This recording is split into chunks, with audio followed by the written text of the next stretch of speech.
उत्तर प्रदेश के संभल में 24 नवंबर को हुई हिंसा पर राजनीति थमने का नाम नहीं ले रही है। नए साल में भी पुराने मुद्दे ने सियासी गलियारों में खूब शोर मचा रखा है। इसलिए सपा मुखिया अखिलेश यादव ने अपनी प्रेस कॉन्फ्रेंस में संभल हिंसा को लेकर सरकार पर जमकर निशाना साधा है। Akhilesh Yadav places of worship act का जिक्र करते हुए हिंसा को लेकर कह रहे थे कि सरकार जानबूझकर माहौल बिगाड़ने की कोशिश कर रही है।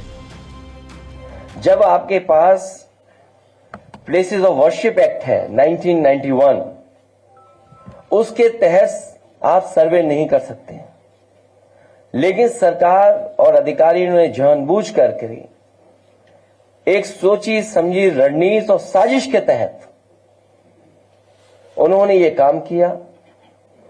और जिन लोगों की जान गई है, ये दंगा नहीं है, ये प्रशासन की गोली से गई है जान।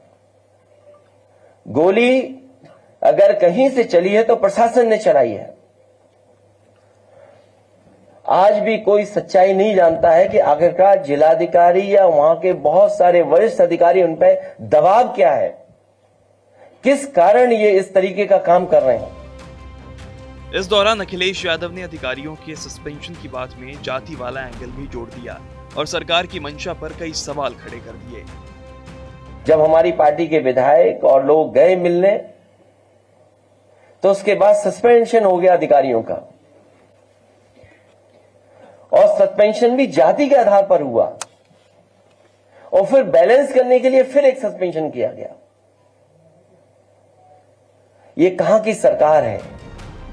अखिलेश यादव सिर्फ यहीं पर नहीं रुके, उन्होंने बीजेपी को दरारवादी पार्टी बता दिया। उन्होंने कहा कि बीजेपी हृदयहीन पार्टी है और यूपी में ऐसी घटनाएं लगातार हो रही हैं। ये भारतीय जनता पार्टी के लोग जो सरकार में बैठे हैं, ये भाईचारा के पक्ष में नहीं है,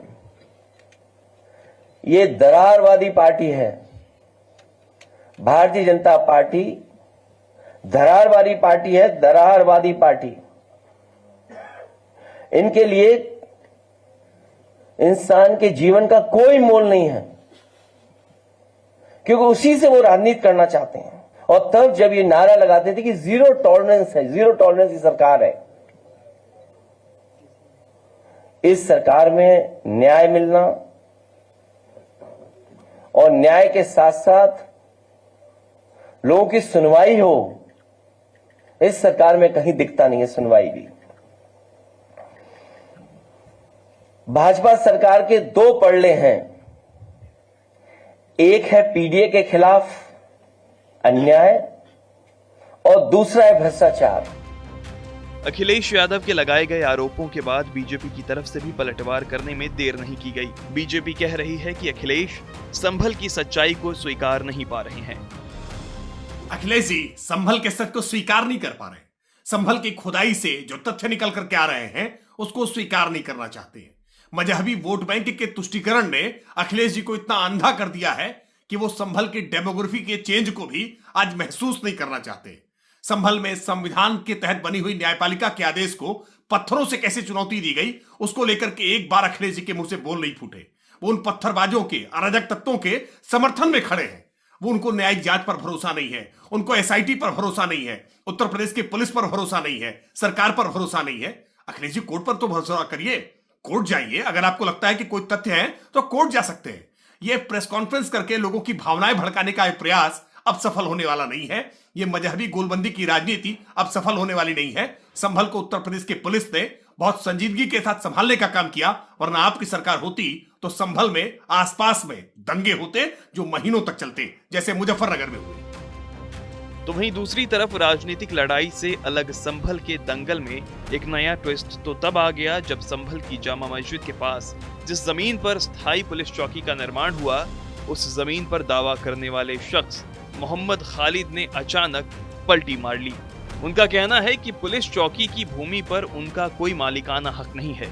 जिस अब्दुल समद पर साल 1929 में वक्फ करने का था दावा, उसी के नाती ने पुलिस को 100 रुपए के शपथ पत्र पर वक्फ की संपत्ति होने से इनकार किया है। संभल के दंगल में रोज रोज नए नए एंगल सामने आ रहे हैं। इसी बीच सवाल यह है कि क्या संभल के मुद्दे को गरमाए रखना चाहते हैं अखिलेश यादव।